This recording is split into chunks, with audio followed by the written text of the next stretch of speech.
చేసిన శారీలో బ్లౌజ్ ఎలా వచ్చింది అక్క అన్నారు కదా. శారీ మొత్తం డిజైన్ అయితే ఇదిగో ఇలా వచ్చింది. లైట్ వెయిట్ క్వాలిటీ పట్టు శారీస్ అండి. సూపర్ అంటే సూపర్ గా ఉన్నాయి ఇందులో వచ్చేసి.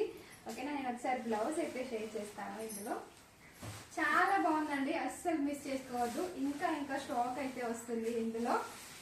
ఓకేనా, ఇంకా ఇలా అయితే వస్తుంది శారీ అయితే మొత్తము. చాలా ఫ్లెక్సిబుల్ గా ఉంటుంది, అస్సలు ఇలా ఎత్తుగా ఉండడం కానీ అస్సలు ఉండదు. బ్లౌజ్ అయితే మనకి ఇలా డిజైన్ చేశారు, పింక్ దానికి ఇలా డిజైన్ చేశారు. అండ్ శారీ లుక్ అయితే సూపర్ ఉంటుందండి. లైట్ వెయిట్ క్వాలిటీలో పట్టు శారీ అండి. సూపర్ అంటే సూపర్. ఇందులో కలర్స్ అయితే షేర్ చేస్తాను. కలర్స్ అయితే ఇవి ఉన్నాయి. ఓకేనా, బాయ్ మరి.